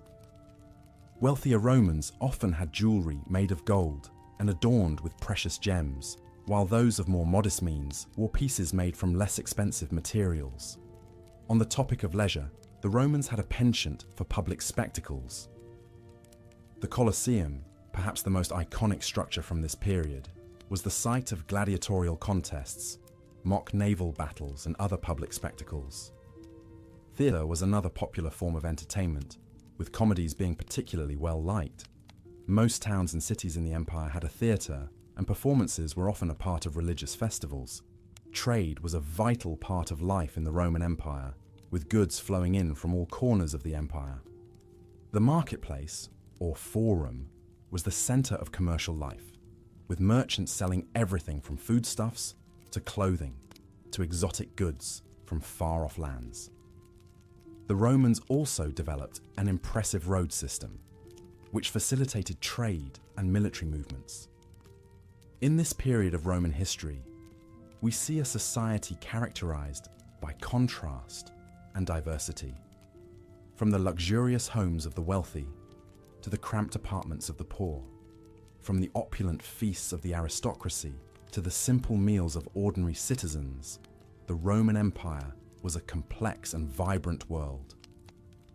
As we delve deeper into this fascinating era, we will further explore the intricacies of daily life, the cultural practices, and the societal structures that defined the Roman Empire at its peak. So close your eyes, imagine the bustling streets of ancient Rome, and let history come alive. As we delve deeper into the heart of the Roman Empire, we journey into the bustling city centres, where the day-to-day life of the common Roman citizen unfolded. The typical Roman city was a marvel of engineering, with well-paved roads, intricate sewage systems, and impressive structures of brick and stone. One of the most iconic structures, the amphitheatre, served as the hub of Roman social life, where citizens gathered to enjoy public spectacles and games. These massive arenas could hold thousands of spectators and were architectural marvels of their time. The Roman household, or domus, was another crucial part of Roman life. The domus was not just a physical structure, it was a social unit that included the head of the household, his wife, children, and slaves. Wealthy Romans lived in luxurious urban villas, adorned with intricate mosaics, frescoes, and statuary. These homes had many rooms, including a dining room, bedrooms, a kitchen, and often a small garden. The poor, on the other hand, lived in cramped multi-story apartment buildings called insulae. These were often poorly constructed and prone to fires. Life in the Roman Empire was stratified, and one's social status greatly affected one's quality of life. At the top of the social hierarchy were the patricians, the wealthy aristocratic class. Below them were the plebeians, or common people. Slaves were at the bottom of the social structure. Despite the stark differences in living conditions, all Romans, regardless of their status, enjoyed certain public amenities like public baths, forums, and amphitheatres. Roman cuisine was heavily influenced by the Mediterranean, with olives, grapes, and wheat forming the cornerstone of the Roman diet. Wealthy Romans dined on exotic dishes like peacock tongues and dormice, while the common people subsisted on a diet of bread, porridge, and vegetables. Wine was a staple beverage for all strata of society, often diluted with water. The Romans were a deeply religious people, with a pantheon of gods and goddesses whom they worshipped in elaborate temples and shrines. They believed in the divine origins of their city and attributed their military success and prosperity to the favor of the gods. Religion was deeply intertwined with the state, and the emperor was often deified and worshipped as a god. Education was highly valued in Roman society. Wealthy children were taught at home by private tutors, learning subjects like rhetoric, philosophy, and mathematics. Poorer children, however, often lacked access to formal education and learned trades from their parents instead. Despite this, literacy rates in the Roman Empire were relatively high compared to other ancient civilizations. Roman law was a complex system, built on centuries of tradition and precedent. Roman law influenced many subsequent legal systems, and many of its principles are still in use today. Notably, the Romans were among the first to establish the concept of innocent until proven guilty. Roman society was also marked by its love for leisure and entertainment. The Romans enjoyed public spectacles like gladiatorial games and chariot races, held in massive arenas like the Colosseum. Theatre and music were also popular forms of entertainment, with many Romans playing musical instruments and attending plays in their free time. In the Roman Empire, life was a blend of luxury and hardship, of grand spectacles and simple pleasures. It was a society marked by its ingenuity, its love for spectacle, and its deeply ingrained social hierarchies. Despite the many challenges and inequalities, the people of Rome built a civilization that has left an indelible mark on history. As we continue our journey through the Roman Empire, we delve deeper into the lives of the Romans, exploring their hopes, dreams, and daily struggles. As we delve deeper into the day-to-day existence in the Roman Empire's pinnacle, we arrive at the realm of education and intellectual pursuits. The Romans, much like us today, understood the value of a well-rounded education.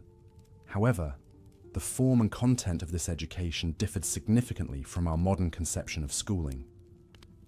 Let's paint a vivid picture of a Roman child's educational journey, an important aspect of life during the peak of the Roman Empire. In the early morning, the Roman child, typically a boy, would be sent off to the house of a literator, or reading and writing teacher. Girls, while not entirely excluded from education, often received a less structured, less extensive education at home, focusing mainly on domestic skills. The literator would instruct the children in the basics of reading and writing in Latin, the lingua franca of the empire. This education was not free, and the cost would vary based on the teacher's reputation. The teacher's room would be filled with the hubbub of children reciting their lessons aloud, a far cry from the quiet, individualized study we associate with modern classrooms. After mastering the basics, the child would proceed to a grammaticus, a teacher of grammar and literature. Here, the child would delve into the works of great Roman and Greek authors, absorbing the cultural and moral lessons these works conveyed. The child would also learn to write in Greek, as bilingualism was highly valued in Roman society. The grammaticus would also provide instruction in rhetoric, the art of persuasive speaking, a skill highly prized in a society where public speaking played a crucial role. If the family could afford it, the final stage of education would involve a rhetor, a teacher of advanced rhetoric and philosophy. This was the equivalent of a university education in modern terms, and it paired the student for a career in politics and law, the most prestigious professions in Roman society. However, the intellectual life of the Roman Empire was not limited to formal education. The Romans were great admirers of Greek culture and intellectual achievements, and they absorbed much of this into their own civilization. Libraries, both public and private, were widespread, filled with scrolls containing the works of great Greek and Roman thinkers.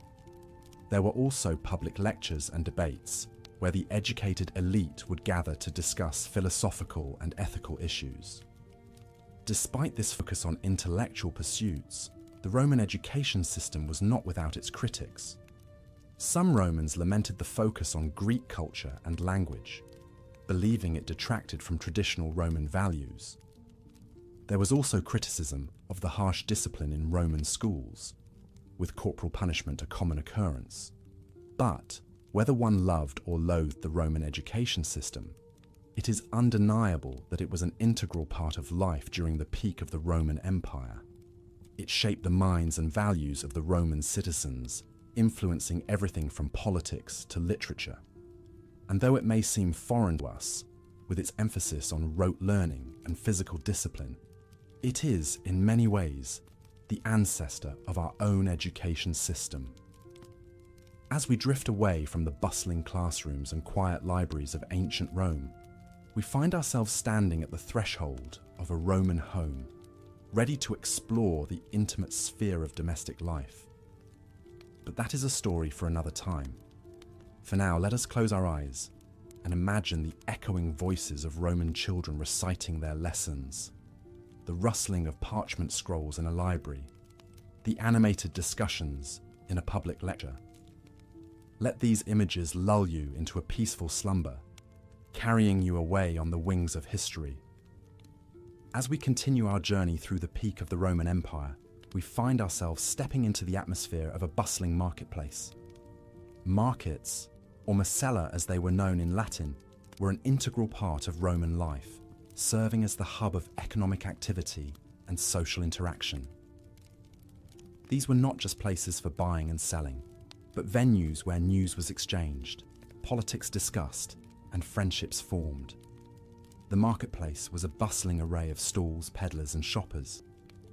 It was not uncommon to see farmers selling their produce directly to the public, fishermen hawking their fresh catches, or bakers enticing passerby with the aroma of freshly baked bread. Other vendors sold items such as clothing, pottery, household items, and even slaves. The market was filled with the clamour of haggling and the clatter of coins. A foreigner stepping into the market might find it chaotic, but for the Romans, it was an organised cacophony, a dance they were well accustomed to. The Roman diet was simple but healthy. The staple food was grain, which was ground into flour and baked into bread. Olive oil and wine were also staples. The Romans enjoyed a variety of fruits and vegetables, including apples, pears, cherries, onions, leeks, lentils, and beans. Meat was a luxury, usually reserved for special occasions. The Romans also relished fish and seafood, which were readily available due to the empire's vast coastline. As the sun began to set, the market would gradually empty out, but the heart of Roman social life did not stop beating. The evening was a time for relaxation and entertainment. The Romans were avid fans of the theatre, with comedy being particularly popular. Plays were performed in large outdoor theatres, where people could sit and enjoy the performance while munching on snacks. However, the most popular form of entertainment was undoubtedly the gladiatorial games. These were violent spectacles where gladiators, usually slaves or criminals, fought each other or wild animals to the death. Despite the brutal nature of these games, they were incredibly popular, drawing huge crowds. The roar of the crowd, the clash of weapons, the drama of life and death played out in the arena. This was the spectacle that the Romans craved. Yet the Romans were not just about blood and spectacle. They were also deeply interested in education and philosophy. Schools were common throughout the empire, where children learned reading, writing, arithmetic, and rhetoric. The Romans also had a deep respect for Greek culture and philosophy, and many Romans studied the works of Greek philosophers such as Plato and Aristotle. The Romans also had a sophisticated legal system. They believed in the rule of law and justice.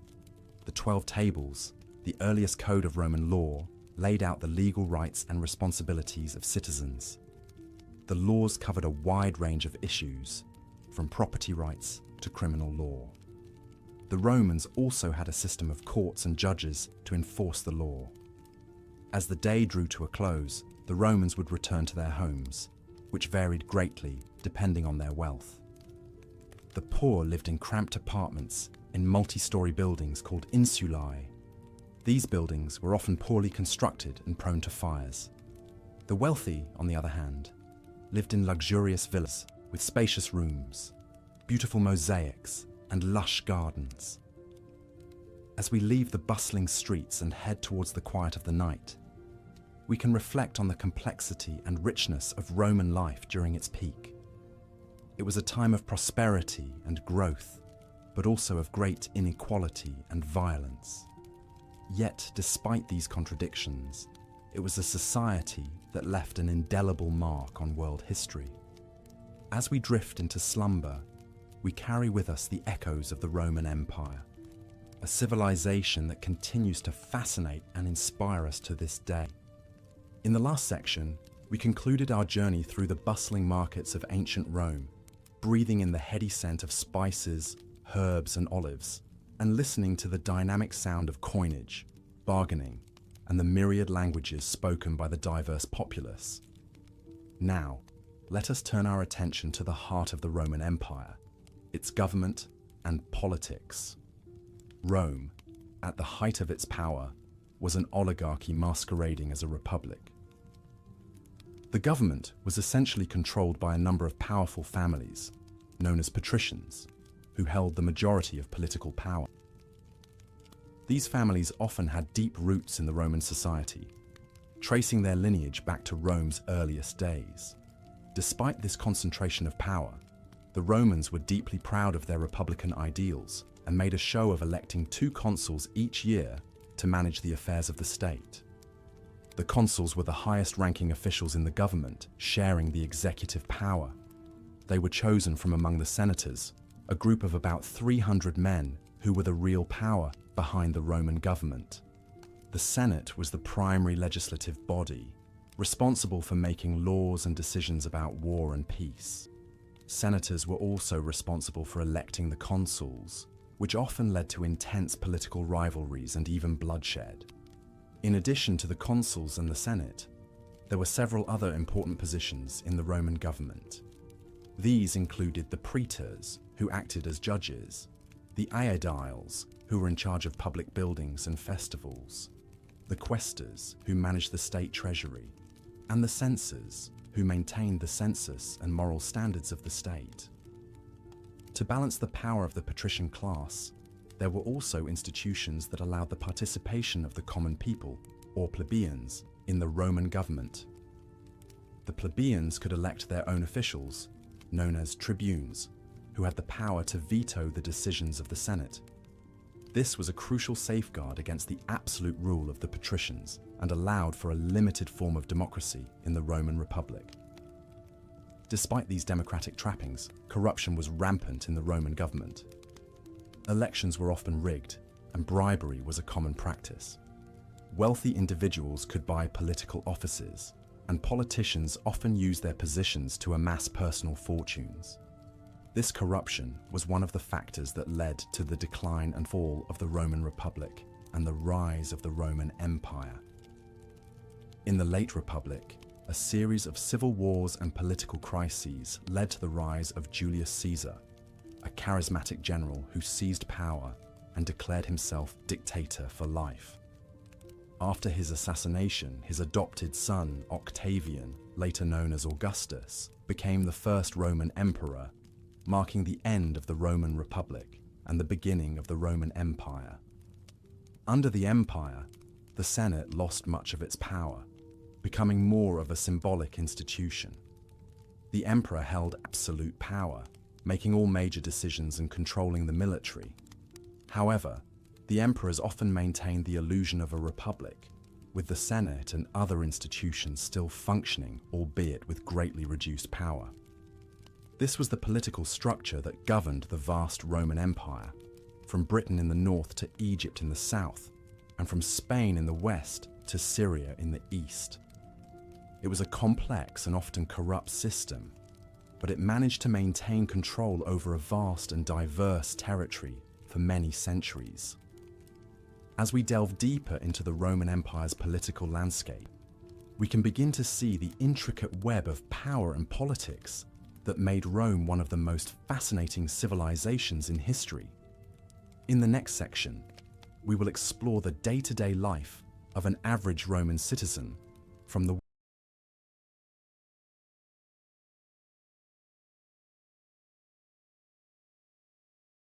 working-class plebeians to the wealthy patricians. Join me as we step into the shoes of a Roman citizen and experience the sights, sounds, and experiences of living in the heart of the Roman Empire. In the heart of the Roman Empire, the city of Rome itself was a marvel to behold. As we transition into the 6th chapter of our journey through life in the Roman Empire during its peak, our focus shifts towards the urban landscape and the architectural marvels that still, to this day, inspire awe. Rome was a city unlike any other in the ancient world. It was vast, sprawling, and teeming with a population that could have been close to 1 million people. The city was divided into neighborhoods, or vici, each with its own local officials and responsibilities. These neighborhoods were a mixture of residences, businesses, and public buildings, all intermingled in a way that would be familiar to anyone living in a modern city. The homes of the wealthy, or domus, were opulent and luxurious. They were often built around a central open-air courtyard, or atrium, which served as a sort of hub for the house. Off this atrium could be found various rooms, including dining rooms, bedrooms, and even private baths. These homes were adorned with intricate mosaics, vibrant frescoes, and other forms of art, speaking to the wealth and status of their owners. Despite the grandeur of these domus, the majority of Rome's citizens lived in apartment buildings, or insulae. These buildings could be several stories high and were often cramped and poorly constructed. In fact, fires were a common occurrence in the insulae, and there were even instances of buildings collapsing due to poor construction or maintenance. Despite these conditions, the insulae provided homes for the vast majority of Rome's populace. Public buildings were another hallmark of the Roman cityscape. The most famous of these, the Colosseum, was built during the reign of Emperor Vespasian and could hold up to 50,000 spectators. This amphitheatre was the site of gladiatorial games, animal hunts, and even mock naval battles. Other public buildings included the Circus Maximus, a chariot racing stadium that could hold up to 150,000 spectators, and the Roman Forum, which served as the political and economic heart of the city. The city of Rome was also home to a vast network of aqueducts, which brought fresh water from distant sources into the city. These aqueducts, some of which still stand today, are a testament to the engineering prowess of the Romans. The water supplied by these aqueducts was used in public baths, fountains, and even in some private homes. Public baths, or thermae, were a central part of Roman social life. These establishments offered not just the chance to bathe, but also opportunities for exercise, relaxation, and socialization. They were often grand structures, complete hot and cold bathing rooms, swimming pools, and even libraries. Throughout the city, sanitation and public health were important considerations. The Romans built an extensive sewer system, known as the Cloaca Maxima, which drained waste from the city into the Tiber River. They also implemented measures to ensure the availability of food and to prevent the spread of diseases, including the appointment of public doctors and the establishment of grain doles. As we wander the ancient streets of Rome, we can't help but marvel at the grandeur of this city. It's a place where the opulence of the wealthy lived side by side with the struggles of the common man, where the achievements of Roman engineering stood tall against the backdrop of daily life, and where the echoes of history still resound in every stone and every corner. As we drift deeper into the night and closer to the realm of dreams, let us remember the Rome of old and envision the lives lived amongst its streets and buildings. A city of dreamers, builders, artists, and warriors. A city that was, and still is, a testament to the heights that humanity can reach. As the peak of the Roman Empire dawned, the streets of Rome began to bustle and hum with an unprecedented flurry of activity. Trade was the lifeblood of this burgeoning society, and the city's markets were always teeming with vendors selling everything from fresh produce and livestock to luxurious silks and spices imported from the East. The empire's extensive network of well-maintained roads and sea routes facilitated the transportation of goods from the farthest reaches of the empire to the heart of Rome, contributing to the city's status as a global trade hub. The daily life of a Roman citizen was largely dictated by their social status. The wealthy patricians who sat at the top of Roman society lived lives of unimaginable opulence. They resided in grand villas, adorned with elaborate frescoes and intricate mosaics, often situated on large estates outside the city.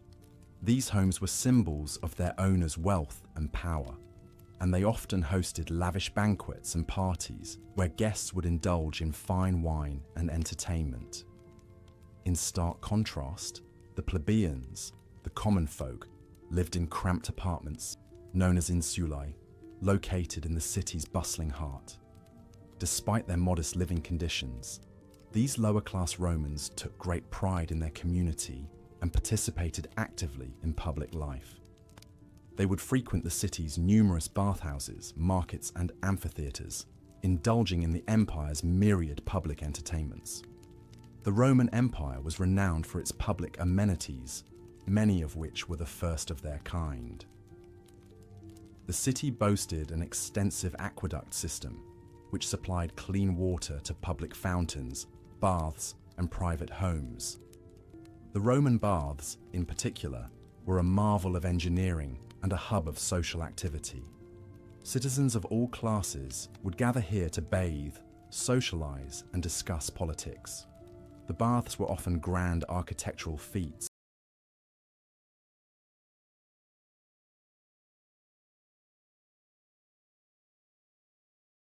with heated floors, steam rooms, and large pools filled with mineral-rich water. Education was also a crucial facet of Roman society. While formal schooling was not state-sponsored or mandatory, many Roman parents hired private tutors to educate their children. Learning was highly prized, and Roman children were taught to read, write, and speak eloquently in Latin and often Greek.